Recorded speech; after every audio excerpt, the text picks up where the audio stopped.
dificuldades. Muito bem, a gente continua o nosso programa, o nosso bate-papo, eu diria, né? E eu deixei no ar, não em torno de suspense, mas para a gente conversar um pouco sobre essa questão, quando a gente falava da avareza, essa questão da imagem, que hoje é muito importante para algumas pessoas, né? A imagem, você tem que estar bem.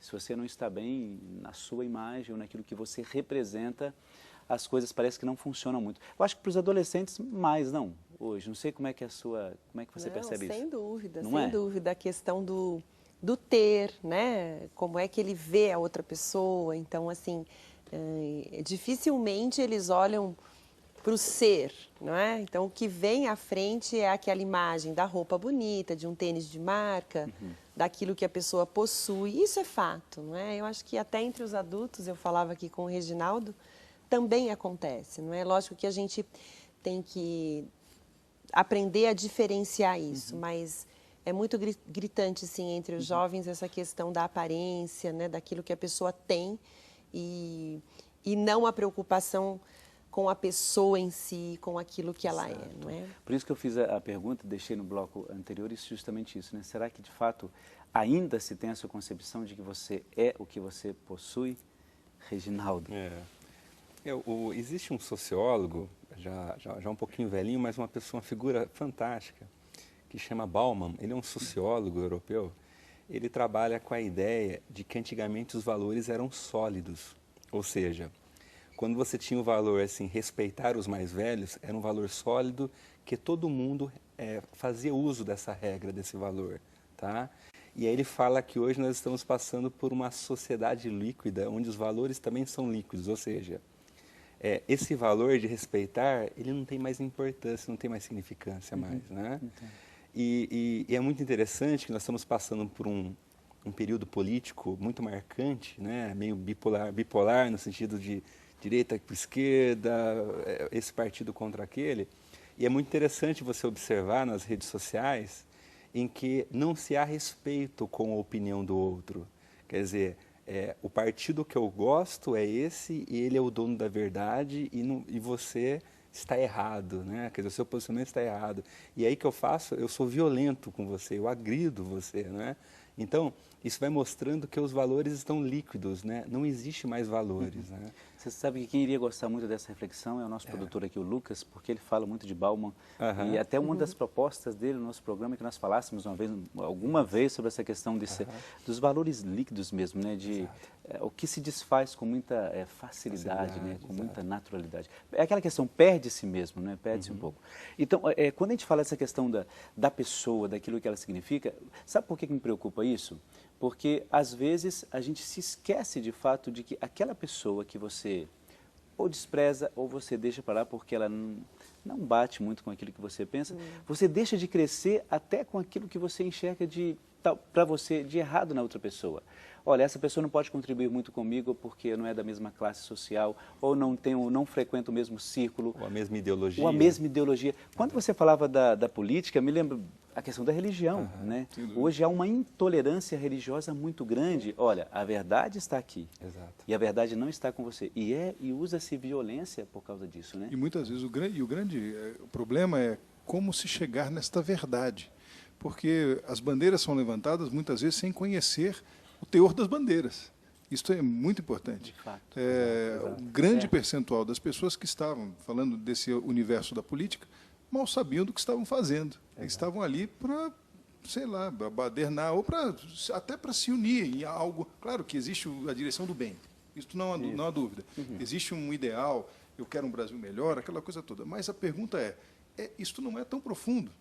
Né? Não é tão profundo e, pior, na maioria dos casos. Então, é importante ir além, por conta dessa virtualização, dessa questão que não é mais profunda, ela é etérea, ela é líquida, como o Reginaldo acabou de dizer. Fica tudo muito no superficial. Exato. Por isso que a gente faz uma pergunta, qual vai ser o resultado destas questões? Por que não se atinge o resultado esperado, muitas vezes? Porque não se tem profundidade. É uma pergunta. Quais serão as ações de fato? Não fica tudo muito superficial. Daqui a algum tempo, vai ficar na história. Mas é verdade. E sabe uma coisa que eu me preocupo também? Quando se trata de, até em relação à questão da educação, né? Às vezes, quando a gente vê na rua, por exemplo, a questão, vamos entrar numa questão bem simples, a questão do vandalismo. Simples que eu digo assim, que não está muito diretamente ligado àquilo que a gente gostaria de trabalhar. Mas a primeira preocupação é assim, onde vai parar tudo isso? Quando você trabalha com a questão da educação, né, no colégio, educação religiosa e tal, onde vai parar isso? Quer dizer, como é que a gente pode construir no coração daquela pessoa, daquele jovem, olha, você não pode fazer isso, não é? Desperdício, o atentado contra a própria natureza, até aquilo que a gente conversava antes, né? Quer dizer, onde vai parar tudo isso? Quais são os valores que ficam? Aquilo que você disse, né? Isso é valor sólido, respeitar os mais velhos. Exatamente. E como é que fica isso? Exatamente. Não é? Que bom. Então, você dizia no início, quando a gente conversava sobre essa questão da natureza, como eu acabei de dizer, você comentava assim, isso acaba sendo até um pecado social. Alguém conversou, um jovem conversou com você. Como é que você recebe isso deles? É interessante. E é bom partilhar um pouco isso. Se a gente pega hoje a questão do Facebook, não é? O que a gente percebe ali? Pensando no ser e no ter, na questão da imagem, como é que ele enxerga tudo isso, né? É como que uma regra que ele tem que cumprir a partir até de uma foto que ele tira, não é? A foto não é dele, não é ele, não reflete aquilo que ele no Facebook você tem muito isso, não é? No Facebook não você não fala o que está ruim. Você fala assim, será que Quem posta o que está ruim? Não? Eu tiro uma foto na piscina da casa, uma casa muito aconchegante e bonita, não é? A casa pode não ser sua. Lógico. Exatamente. Então, assim, esse desejo de se mostrar aquilo que não se é. Não é? Que entra na soberba, né? Que é o outro pecado capital. Entra no outro pecado capital. E, então, eu contava o caso de uma aluna que recentemente passou por um retiro de jovens e voltou bastante renovada, enfim, e ela dizia, mas eu estou pensando muito no pecado social. Ela não soube expressar, mas eu entendi o que ela quis dizer. Qual que é a idade? Mais ou menos? 16 anos, primeiro ano do ensino médio. E então a gente pode considerar pecado aquele que polui, o slogan beber moderadamente, mas se beber não é bom, porque moderadamente? Então eu posso beber. Diferencia, né? É a questão do pecado grave, do pecado mais simples. A questão da sustentabilidade, do respeitar ou não. Então coisas que partem, na verdade, para uma visão mais ampla, né? Uhum. E interessante depois a conclusão dela, quer dizer, ela se percebendo ali naquele momento em que ela foi convidada a refletir. Muito legal isso. Não é? E parando para pensar de fato. Então, olhem quantos outros antivalores existem que talvez não estejam tão direcionados ao pecado em si, mas que são erros. Uhum. Então, uma jovem que faz uma reflexão dessa, né? Isso. Muito bonito. Por isso, quando a gente ela está pensando exatamente, né? Antes de começar o programa, a gente conversava um pouco, né, sobre isso. E quando você citou, puxa vida, é importante a gente citar isso como exemplo, né, partilhar um pouco isso, porque às vezes nós temos até essa visão, olha, esses jovens não vão dar em nada não, né? Quer dizer, o que eles vão querer construir para eles, né? E quando a gente vê um exemplo como esse, um testemunho... Exatamente. Agora, Reginaldo, você tocava nessa questão da soberba, né? E a mídia não, mas as redes sociais, e a gente começou a entrar nesse ponto, elas contribuem muito com isso. Eu tenho muita preocupação porque, às vezes, você entra na onda do outro, né? Porque o outro tirou uma foto diferente, porque ele saiu mais ou menos diferente, ou não pode tirar uma foto de perfil porque fica diferente, você acaba não sendo muito acolhido por aquilo que as pessoas veem de você. Como é que a gente pode trabalhar tudo isso, hein? Como é que a gente pode ajudar nessa educação desses jovens, dizendo que não é por aí? Tá. Eu sempre, na clínica, eu falo da palavra fármaco, né? Fármaco, né? Que vem o termo farmácia, remédio, né? E quando você estuda um pouquinho de filosofia, você entende que fármaco é a dose certa. Por quê? Porque quando você ultrapassa um limite, vira veneno. Se você tem a dose certa, vira um remédio. Legal isso. E isso, para a gente trabalhar a ideia do equilíbrio. Então, eu sempre brinco assim, quem é que manda em você? O álcool ou você manda no álcool? Quer dizer, no final de semana, você toma uma garrafa de cerveja, você manda na garrafa de cerveja. Agora, você toma uma caixa de cerveja no final de semana, quer dizer, é a cerveja que manda em você. A vaidade é a mesma coisa. Quer dizer, quem é que manda em você? A vaidade manda em você ou você manda na sua vaidade? Não é? Então, é muito interessante mostrar que tudo tem um equilíbrio.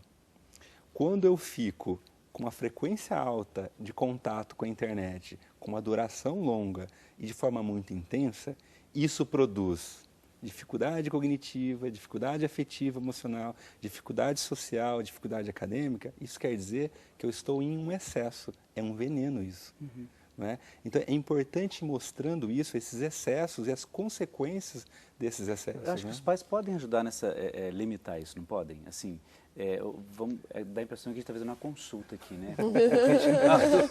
Mas sabe por quê? Eu tenho certeza que quem está em casa tem essas preocupações, principalmente os pais, né? Você que é pai, que está acompanhando o programa Você Pode Ser Feliz, nesse feriado, está pensando um pouco nisso. Como é que eu posso dizer, meu filho, você não pode ficar aí, porque ele vai ficar bravo comigo, não é? Porque, querendo ou não, é assim. Você está com o celular, está ali com o tablet, com essas coisas todas. E a gente pergunta, como é que o pai pode limitar, não pode? Eu acho que não só pode, como deve limitar. Fico mais feliz, respirei aliviado. Eu como pai, então... Você como pai, ele como pai. Tem a Valentina lá de 4 anos que já está... Não, tem horário para ver TV, tem horário. Não é assim, não chega em casa e vai para a TV, não fica no iPad. E assim, dá trabalho fazer isso. Seria muito mais cômodo deixar. Eu acho que é por aí o caminho. Pode me corrigir o psicólogo, mas é o limite. O limite você vai ter horário para fazer, depois aquele horário acabou. Se bem que eu vou entregar o Fred. Se deixar, fica o dia inteiro. Reginaldo, eu vou entregar o Fred pelo seguinte, a filha dele deu um exemplo hoje não, foi outro dia, né?